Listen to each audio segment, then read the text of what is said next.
ஸ்ருதி வந்து restaurant start பண்ணியிருக்காங்க. நல்லபடியா பிரச்சனை இல்லாம ஓடுனா நல்லாயிருக்கும் அப்படின்னு நினைக்கிறவங்க, மறக்காம நம்ம வீடியோக்கு ஒரு லைக் பண்ணிக்கோங்க. ஸோ இன்னைக்கு எபிசோட் பார்த்துருப்போம். கண்டிப்பா எல்லாருக்குமே பிடிச்சிருக்கும். அதில வந்து ரெஸ்டாரண்ட் ஓப்பன் பண்ணியிருக்கிறாங்க ஸ்ருதி புதுசா. ஸோ எல்லாருமே வந்திருக்கிறாங்க. அங்க தான் வந்து இந்த கமிஷனரும், அவங்களோட ஒய்ஃப் கோகிலாவும் வராங்க. ஏற்கனவே வந்து நம்ம விஜயா வந்து டாக்டர் பட்டம் வாங்கணும் அப்படின்றதுக்காக கோகிலா கிட்ட சம்மத்தியா வாங்கி கட்டிக்கிட்டாங்க.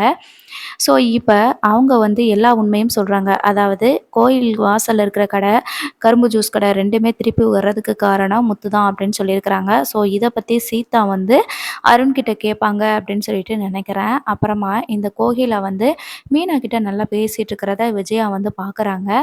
"பாத்தியா, நமக்கு மட்டும் இந்நேரம் டாக்டர் பட்டம் கிடைச்சிருந்துச்சுன்னா எப்படி இருந்திருக்கும்.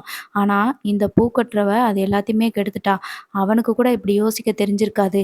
நமக்கு வராத பட்டம் வேற யாருக்கும் போயிறக்கூடாது. வேற யாருக்கும் பெருமை வந்துரக்கூடாது அப்படின்னு இந்த பூக்கட்டுறவ இப்படி பண்ணியிருக்கிறா. இவள நம்ம வந்து சும்மாவே விடக்கூடாது. பாரு அந்த கோகிலாவும் இந்த பூக்கட்டுறவ கிட்ட எப்படிலாம் பேசுதுன்னு பாரு. போற போக்க பார்த்தா இந்த மீனாவுக்கே அந்த டாக்டர் பட்டத்த குடுத்துருவாங்க போல இருக்கு அப்படின்னு சொல்லிட்டு விஜயா வந்து நினைக்கிறாங்க. ஸோ அதுக்கப்புறமா ஃபங்ஷன்லாம் முடிஞ்சதுக்கப்புறமா வீட்டுக்கு போயிட்டு மீனா வந்து இன்னைக்கு ஃபுல் டே வந்து ஃபங்ஷன்ல இருந்ததுனால பூ கட்டுறதுக்கு நிறைய இருக்குது. ஆர்டர் வந்திருக்கு அப்படின்னு சொல்லிட்டு கட்டிட்டு இருக்கிறாங்க. அப்ப இந்த விஜய் என்ன பண்றாங்கன்னா, இனிமே இவள வந்து சும்மா விடக்கூடாது. இந்த வேலையெல்லாம் பார்த்தா அப்படின்னா, கண்டிப்பா நம்மள மதிக்க மாட்டா.